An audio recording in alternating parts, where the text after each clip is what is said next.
ബാലതാരമായി എത്തി പ്രേക്ഷകരുടെ മനം കവർന്ന് ഇന്ന് നായിക നിരയിലേക്കുയർന്ന നടിയാണ് എസ്തർ അനിൽ. 23-കാരിയാണെങ്കിലും മലയാളികളുടെ മനസ്സിലെന്നും ആ പഴയ അനുമോൾ തന്നെയാണ് എസ്തർ.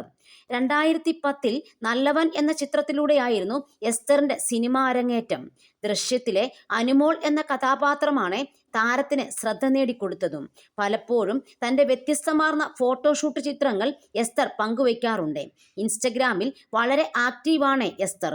മലയാളത്തിന് പുറമെ അന്യഭാഷകളിലും എസ്തർ അഭിനയിക്കുന്നുണ്ട്.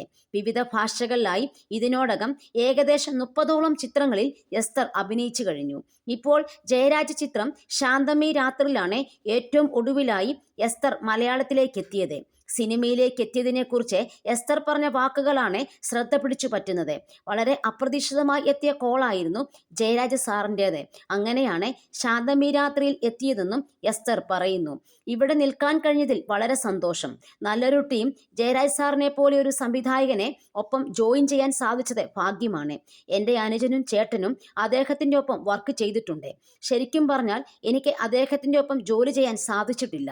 എനിക്ക് ലണ്ടനിൽ പോകാൻ കൃത്യം 1 മാസം ബാക്കിയുള്ളപ്പോഴാണ് അടുത്ത 2 ദിവസത്തിനുള്ളിൽ സിനിമയിൽ ജോയിൻ ചെയ്യണം എന്ന് പറഞ്ഞുള്ള കോൾ എസ്തറിന് കിട്ടുന്നത്. ആ കോൾ ഇങ്ങനെ ഇവിടം വരെ എത്തുമെന്ന് പ്രതീക്ഷിച്ചതല്ല. ഇപ്പോൾ ഞങ്ങൾ കുടുംബം മുഴുവനും സാറിൻ്റെ സിനിമയിലെ ഭാഗങ്ങളാണ്. എനിക്കിങ്ങനെ ഒരു അവസരം തന്നതിൽ ഒരുപാട് സന്തോഷമുണ്ടെന്നും എസ്തർ പറയുകയാണ്.